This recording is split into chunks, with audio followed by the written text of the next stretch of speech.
Di Aceh Besar ada sebuah gunung yang bagi sebagian orang hanyalah tempat untuk mendaki dan menikmati pemandangan. Tapi bagi warga sekitar, Gunung Selawah Agam bukan sekedar dataran tinggi yang diselimuti hutan lebat. Gunung ini dianggap tua, lebih tua dari kampung-kampung sekitarnya. Dan sesuatu yang dituakan biasanya tidak pernah benar-benar kosong. Orang-orang tua di sana sering berpesan, kalau naik Selawah, jaga niat, jangan sombong, jangan juga asal bicara. Karena konon di sana ada penunggu. Cerita ini diambil dari tahun 2018. Ada 5 orang mahasiswa dari Banda Aceh yang memutuskan untuk mendaki Gunung Selawah. Mereka bukan mendaki pemula. Jalurnya sudah mereka pelajari. Perbekalannya pun lengkap. Dan cuaca pun terlihat bersahabat. Awal pendakian berjalan normal, sampai mereka melewati jalur tua, jalur yang menurut warga sekitar sudah jarang dipakai dan dilewati. Tiba-tiba salah satu dari mereka, sebut saja namanya Fikri. Dia berkata, "Ah, cerita kampung saja itu. Mana ada kampung gaib segala." ucapannya itu terdengar ringan, tapi di gunung, kadang kata-kata bukan cuma angin lalu. Tiba-tiba kabut datang dengan cepat. Menjelang maghrib, kabut turun dengan tebal. Lebih tebal daripada biasanya. Bukan kabut tipis, tapi tebal dan berat. Seperti menelan kesunyian. Hutan yang tadinya ramai oleh suara serangga, tiba-tiba sunyi. Lalu terdengar suara azan entah dari mana. Bukan dari bawah gunung, bukan dari kejauhan kampung, tapi dari dalam hutan itu sendiri.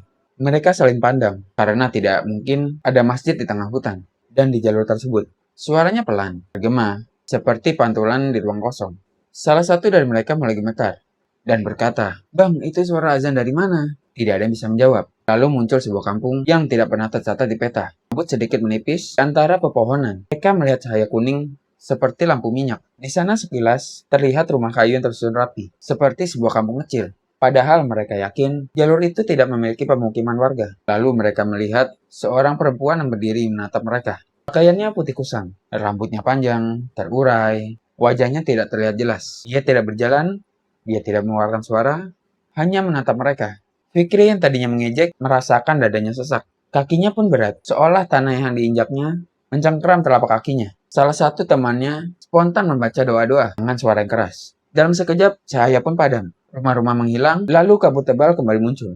Dan mereka berdiri sendirian di tengah hutan yang gelap. Mereka semua memutuskan untuk turun malam itu juga. Tidak peduli dengan resiko dan tidak ada yang ingin melanjutkan pendakian. Sejak saat itu, Fikri berubah. Dia sering melamun, kadang mengaku mendengar suara azan yang sama saat tengah malam. Pernah ia juga berkata dengan pelan, dia memanggil lagi. Lalu keluarganya membawa Fikri ke seorang tengku atau ustadz kampung. Setelah Fikri diruqyah, Fikri bercerita bahwa saat ia di gunung, ia merasa diajak tinggal oleh perempuan tua tersebut dan berkata, kampung ini indah, sunyi. Mereka bilang aku cocok di sana. Konon menurut orang tua Aceh, Selawah memiliki alam yang berdampingan. Sebuah kampung gaib yang hanya terlihat oleh mereka yang dipanggil. Penunggunya bukan selalu makhluk buas, kadang hanya penjaga. Tapi mereka tidak suka dengan kesombongan, dan orang yang dipanggil tidak selalu bisa kembali dengan sepenuhnya. Hingga kini warga sekitar kampung masih memegang pantangan. Jangan bicara sembarangan di hutan, jangan buang sampah sembarangan, dan juga jangan menantang sesuatu yang tidak terlihat. Karena di Gunung Selawah Agam, hutan bukan hanya milik manusia. Dan kalau suatu hari kamu mendaki gunung, lalu kamu turun dengan cepat dan terdengar suara azan dari arah yang tidak masuk akal, jangan cari sumbernya. Lalu turunlah segera, sebelum kamu ikut tinggal di kampung yang tidak pernah tercatat di peta. Jika kamu ingin mendengar cerita urban legend lainnya, bisa klik like dan subscribe. Dan jika ingin request cerita lainnya,